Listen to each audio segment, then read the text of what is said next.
India TV YouTube channel को subscribe करें और बेल आइकन दबाएं। नमस्कार, मैं हूं अमित पालित।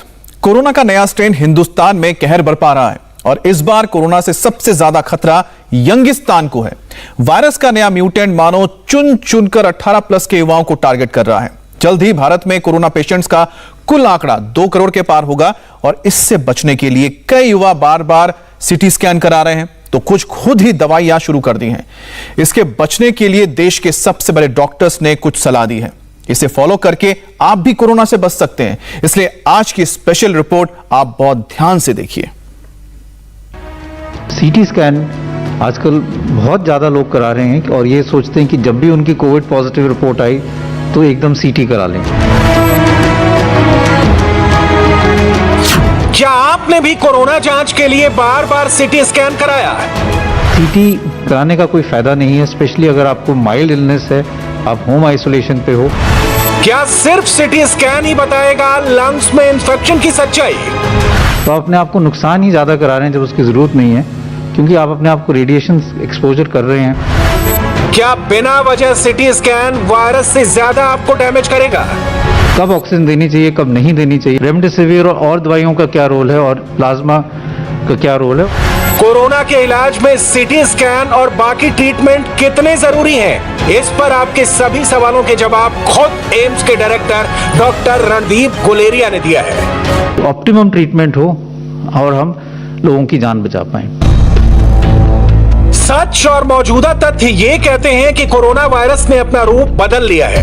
अटैक का तरीका भी एकदम सीक्रेट है। कई बार तो बुखार और खांसी जैसे लक्षण भी नहीं दिखते, लेकिन सीटी स्कैन कराने से पता चलता है कि वायरस ने फेफड़े में इंफेक्शन फैला दिया।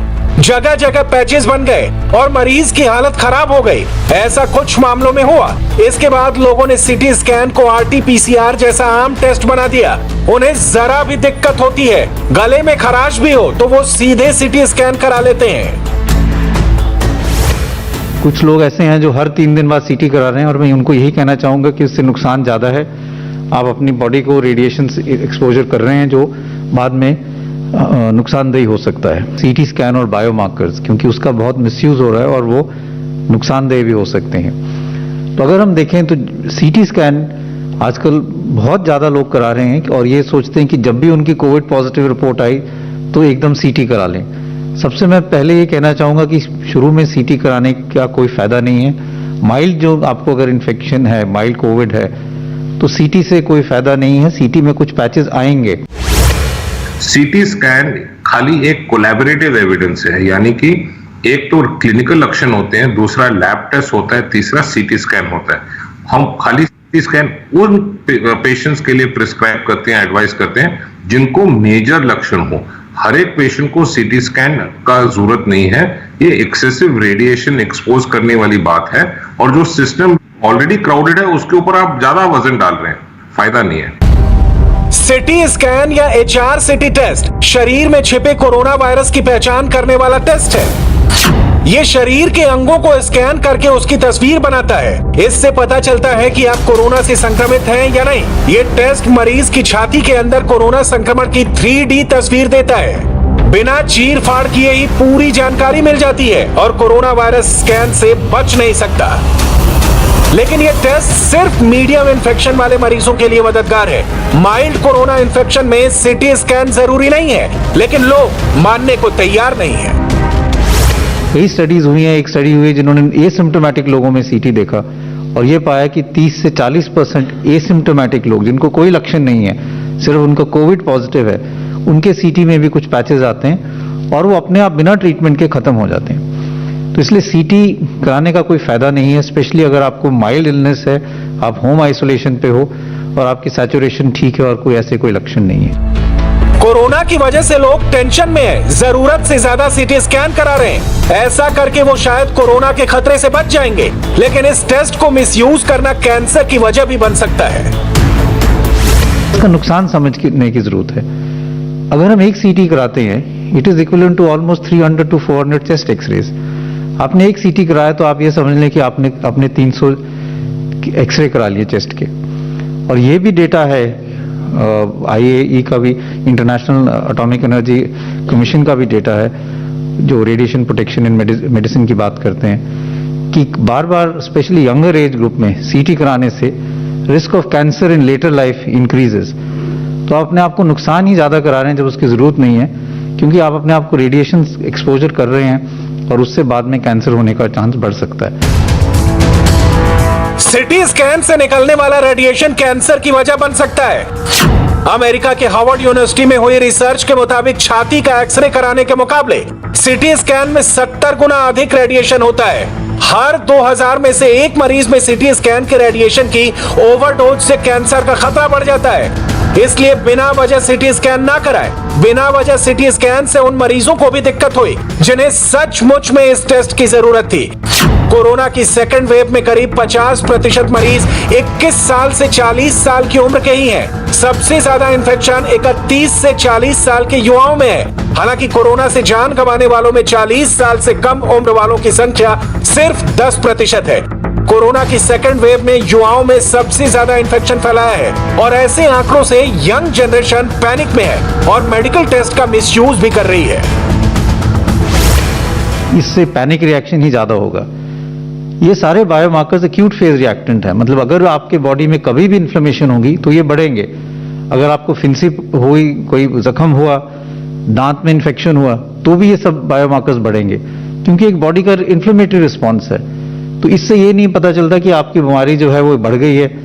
लोग ये घबरा जाते हैं कि मेरा CRP बढ़ गया इसलिए अब मुझे स्टीरॉयड शुरू कर लेना चाहिए, और उससे ज्यादा नुकसान हो जाता है। तो इसलिए मैं यही फिर से कहना चाहूंगा कि चाहे वो बायोमार्कर्स हो, चाहे CT स्कैन हो, माइल्ड केसेस में उसकी कोई इंडिकेशन नहीं है। और अगर आपको ये कराना है तो डॉक्टर की सलाह से, जब आपको मॉडरेट इलनेस हो तभी कराएं, और ये समझें कि इसका नुकसान भी हो सकता है और अननेसेसरी बायोमार्कर्स की रिलायंस के कारण ओवर ट्रीटमेंट हो सकता है जिससे नुकसान हो सकता है। ऑलमोस्ट 85-90% केसेस माइल्ड होते हैं।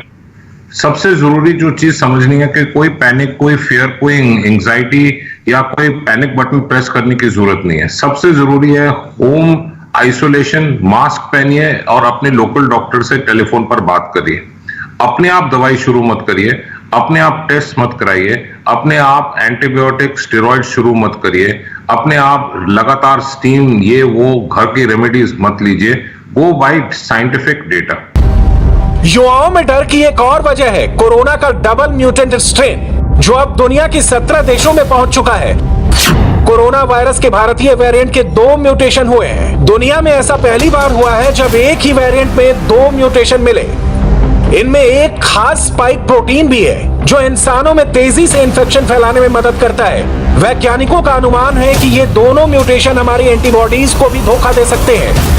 इसके खतरों पर अब भी रिसर्च चल रही है। हो सकता है इस स्ट्रेन ने ही कोरोना की दूसरी वेव को खतरनाक बना दिया, लेकिन कुछ लोगों ने घबराहट में जरूरत से ज्यादा ट्रीटमेंट ले लिया और इससे देश के हेल्थ केयर सिस्टम पर एक्स्ट्रा लोड बढ़ गया। अगर आपको कोई सिम्टम नहीं है, माइल्ड डिजीज है और सैचुरेशन ठीक है, तो प्लीज CT ना कराएं। CT तभी कराने की जरूरत पड़ती है अगर आपको मॉडरेट इलनेस है और आप हॉस्पिटल में एडमिट हो रहे हैं, और अगर डाउट हो तो पहले चेस्ट एक्सरे कराना चाहिए, उसके बाद ही CT स्कैन कराएं। हमारे जो रेड फ्लैग्स जो हम कहते हैं मेडिकली, मतलब मेजर लक्षण क्या है? अगर आपका फीवर 2 या 3 दिन बहुत हाई ग्रेड हो, 102 से ज्यादा, ब्रेथलेसनेस हो, आदमी को सांस लेने की दिक्कत हो, या सैचुरेशन आपका 93% से कम हो, या आपका जो अगर घर में आप 6 मिनट नॉर्मल स्पीड पर चले, कमरे में भी चलें, उसके साथ अगर आपका सैचुरेशन 93 से कम होता है, आपके पास बहुत जबरदस्त लूज मोशन, वॉमिटिंग या पेशाब आना कम हो, तो आप प्लीज इमीडिएटली डॉक्टर से संपर्क करें। सिटी स्कैन पर कंफ्यूजन दूर हो गई, लेकिन एक और मुसीबत बाकी है। युवाओं में वायरस का इन्फेक्शन ज्यादा है। अक्सर वो मोबाइल पर इलाज के बारे में सर्च करते हैं, खुद ही इलाज शुरू कर देते हैं। कई बार तो यंग पेशेंट ऐसी दवाइयां ले लेते हैं जिससे कोरोना कंट्रोल होने के बदले आउट ऑफ कंट्रोल हो जाता है। अपने हॉस्पिटल में कि कई पेशेंट्स ऐसे हैं जो अर्ली स्टेज में स्टीरॉइड्स ले लेते हैं, और ये समझना जरूरी है कि जो अर्ली स्टेज में आप स्टीरॉइड्स लोगे तो वायरस की रेप्लिकेशन को और बढ़ावा मिलेगा, और कई दफा जो माइल्ड केसेस हैं उनको सीवियर वायरल निमोनिया हो जाता है, लंग्स में एकदम वायरस फैल जाता है, क्योंकि बड़े हाई डोज स्टीरॉइड्स उनको डे 1 से मिल जाते हैं। तो मैं सब लोगों को यही कहना चाहूंगा कि स्टीरॉइड्स मॉडरेट इलनेस के लिए ही है। माइल्ड इलनेस में जब आप होम आइसोलेशन पे हैं, सैचुरेशन आपकी मेंटेन्ड है, अर्ली स्टेज में जो हम कहते हैं कि फर्स्ट 5 डेज में स्टीरॉइड्स का कोई रोल नहीं है, it can actually be again harmful. जो पहला भाग है 18 से 45 साल, पिछले साल हमने ओवरऑल जो यंग एडल्ट्स को देखा था खाली 9% देखा था, बच्चों को 9% देखा था। इस साल कम से कम 22-25% जो यंग एडल्ट्स हैं उन पर ये भारी पड़ रहा है। कारण ये है कि क्योंकि वो अनएक्सपोज्ड हैं, अनवैक्सीनेटेड थे और नॉन इम्यूनाइज थे, वनरेबल हैं। इनमें से काफी लोगों को इम्यूनो कॉम्प्रोमाइज डिजीज थी, ऑनगोइंग कोमोर्बिडिटी थी, तो ये इमीडिएटली पकड़ में आ रहे हैं। ऐसे मरीज जब तक डॉक्टर के पास जाते हैं उनकी हालत बिगड़ जाती है और देश में कोरोना का डेंजर बढ़ाने में इनका भी रोल है। अभी देश में कोरोना मरीजों की संख्या 1,99,00,000 से अधिक है। जल्द ही ये आंकड़ा 2 करोड़ के पार होगा। तब भारत दुनिया का दूसरा देश होगा जहां 2 करोड़ से अधिक लोग इन्फेक्ट हो चुके होंगे। अमेरिका अभी भी पहले नंबर पर है, वहां 3 करोड़ 38 लाख से भी ज्यादा लोग कोरोना पॉजिटिव हो चुके हैं। भारत में अभी 34 लाख एक्टिव केसेस हैं। देश में पेशेंट ज्यादा हैं, तो इनके इलाज में भी कई दिक्कतें हैं। कोरोना के लिए कौन सा इलाज सबसे बेहतर है, आज ये भी समझ लीजिए। मॉडरेट इलनेस में मेनली 3 टाइप ऑफ ट्रीटमेंट जो है वो इफेक्टिव है। सबसे पहली जो ट्रीटमेंट है वो ऑक्सीजन थेरेपी है। Oxygen is also a drug. तो जब आपकी सैचुरेशन कम है तो one main treatment is oxygen. दूसरा, अब इस स्टेज में जब आपकी सैचुरेशन कम हो रही है, आपको मॉडरेट इलनेस, तब स्टीरॉइड्स का रोल है and then steroid should be given. तीसरा जो ड्रग है वो है हम जो कहते हैं एंटीकोगुलेंट्स, क्योंकि ये हम जानते हैं कि कोविड-19 जो इन्फेक्शन है इसमें कुछ चीजें जो हैं वो और वायरल निमोनिया से अलग हैं कि ये ब्लड में क्लॉटिंग जो है उसको प्रमोट करती है और उसके कारण जो फेफड़े में खून की नालियां उसमें भी क्लॉट्स बन जाते हैं, जिसके कारण सैचुरेशन कम हो जाती है। कई दफा क्लॉट्स जो है वो हार्ट में चले जाते हैं जिससे हार्ट अटैक हो सकता है, या ब्रेन में चले जाते हैं जिससे स्ट्रोक हो सकता है। इसलिए मॉडरेट केसेस में हम एंटीकोगुलेंट्स भी देते हैं जिससे खून पतला रहे और उससे क्लॉटिंग ना हो। लेकिन फिर से ये कहूंगा कि अगर हम माइल्ड इलनेस में ये दे दें तो उससे नुकसान भी ज्यादा हो सकता है, स्पेशली अगर मान लो किसी को अल्सर की बीमारी है और उसको ये दवाई तब दे दी जब जरूरत नहीं है, तो उसके पेट से ब्लीडिंग के चांसेस बढ़ सकते हैं। इसलिए again timing of the drug is very important. Bharat में रेमडेसिविर जैसी दवाओं की डिमांड बहुत ज्यादा है, जबकि उसकी जरूरत कुछ मरीजों को ही है। यंग जनरेशन पर कोरोना का संकट ज्यादा है, लेकिन जो युवा वायरस को हरा चुके हैं उनके लिए एक अच्छी खबर भी आई है। ब्रिटेन में हुई एक स्टडी के मुताबिक जिन लोगों ने एक बार कोरोना वायरस को हरा दिया उनके लिए वैक्सीन की 1 डोज काफी है। ब्रिटेन के हेल्थ वर्कर्स पर भी हुई इस रिसर्च से पता चला है कि वैक्सीन की 1 डोज से इम्यूनिटी काफी बढ़ गई। हालांकि ये टेस्ट कोरोना वायरस के सभी म्यूटेंट्स पर नहीं हुआ है। अगर ऐसा हो तो कई देशों में वैक्सीनेशन की रफ्तार डबल हो सकती है। भारत में भी 1 करोड़ 62 लाख से अधिक लोग कोरोना से रिकवर हो चुके हैं। पेशेंट्स बहुत ज्यादा हैं, अस्पतालों में बेड्स की कमी है, लेकिन डॉक्टरों की सलाह माने तो ज्यादातर लोग होम आइसोलेशन में रहते हुए ऑक्सीजन के बिना भी ठीक हो सकते हैं। इसके लिए आपको सिर्फ कुछ बातों का ध्यान रखने की जरूरत है। घर पे जो लोग रह रहे हैं, होम आइसोलेशन कर रहे हैं, उनको कुछ चीजें I think are very important. एक तो अपने डॉक्टर से संपर्क करते रहें। कुछ जो वार्निंग साइंस हैं, जैसे आपकी सैचुरेशन कम हो रही है, 93 या 93 से कम हो रही है, या बेहोशी जैसी हालात हो रही है, सुस्ती ज़्यादा हो रही है, या छाती में दर्द बहुत हो रहा है, ऐसे जैसे वार्निंग साइंस हैं, तब एकदम आप डॉक्टर से संपर्क करें और अगर ज़रूरत होगी तो फिर एडमिशन के लिए भी आपको सपोर्ट लेना चाहिए। जो लोग हाई रिस्क ग्रुप में हैं और होम आइसोलेशन कर रहे हैं उनको ज़्यादा ध्यान रखने की, जिनकी उम्र ज़्यादा है, जिनको हार्ट की प्रॉब्लम है, डायबिटीज़ है, इम्यूनोसप्रेसिव ड्रग्स पे हैं, या क्रॉनिक लंग प्रॉब्लम है, या लिवर की प्रॉब्लम है, या क्रॉनिक किडनी डिजीज़ है, इन लोगों को ज़्यादा ध्यान रखना चाहिए और definitely regularly health care workers के टच में रहना चाहिए। कोरोना संक्रमण में कौन सी दवा खानी है, कौन सा टेस्ट नहीं करवाना है और क्या सावधानियां रखनी है, ये आपने समझ लिया। कुछ दिनों से यह भी कहा जा रहा है कि कोरोना से ही 18 साल से ज्यादा के मरीजों को हार्ट अटैक हो रहा है। डॉक्टरों ने आज इसकी सच्चाई भी बता दी। ऑलमोस्ट 85-90% केसेस माइल्ड होते हैं। सबसे जरूरी जो चीज समझनी है कि कोई पैनिक, कोई फियर, कोई एंजाइटी या कोई पैनिक बटन प्रेस करने की जरूरत नहीं है। सबसे जरूरी है होम आइसोलेशन, मास्क पहनिए और अपने लोकल डॉक्टर से टेलीफोन पर बात करिए। अपने आप दवाई शुरू मत करिए। अपने आप टेस्ट मत कराइए, अपने आप एंटीबायोटिक स्टेरॉइड शुरू मत करिए, अपने आप लगातार स्टीम ये वो घर की रेमेडीज मत लीजिए। गो बाय साइंटिफिक डेटा। कोरोना से हालात बहुत खराब है, लेकिन इसमें कमी के संकेत भी मिले हैं। अभी 12 राज्यों में 1 लाख से ज्यादा एक्टिव केस हैं, 7 राज्यों में 50,000 से 1 लाख तक एक्टिव मामले हैं और 17 राज्यों में 50,000 से कम एक्टिव पेशेंट हैं। 22 राज्यों में पॉजिटिविटी रेट 15% से ज्यादा है। इनका इलाज करने वाले डॉक्टर्स भी परेशान हैं। वो पिछले 1 साल से नॉन स्टॉप इलाज कर रहे हैं। आपको कोरोना के डेंजर से बचाने के लिए डॉक्टरों ने एक अपील की है, आप इसे ध्यान से सुनिए, ये आपकी जान भी बचा सकती है। क्योंकि ये म्यूटेंट स्ट्रेन है, ये बहुत जल्दी शरीर में फैल रहा है, तो इसे हम कहते हैं ज्यादा ट्रांसमिशन, ज्यादा इन्फेक्टिविटी, ज्यादा इन्वेजिवनेस, ज्यादा क्रिटिकल केसेस एंड देयरफॉर ज्यादा डेथ। इसलिए मास्क पहनना इस साल तो बेहद जरूरी है। अगर आपने मौत से बचना है तो मास्क पहनिए। अगर आपने कोविड-19 वायरस को हेलो नहीं बोलना, प्लीज मास्क पहनिए। मास्क के बिना तो आपने घर के बाहर कदम ही नहीं रखना, और अगर हो सके तो घर के बाहर अगले 15 दिन कदम मत रखिए। सबको इकट्ठे मिलके जो चेन ऑफ ट्रांसमिशन है वो रोकना है। मैं अभी फिर से सबसे अपील करूंगा कि अगर बाहर जाने की जरूरत नहीं है तो घर पे ही रहें, भीड़ कम करें, कोविड अप्रोप्रिएट बिहेवियर जरूर निभाएं, क्योंकि ये सब हम करेंगे तो हमारे केसेस कम होंगे।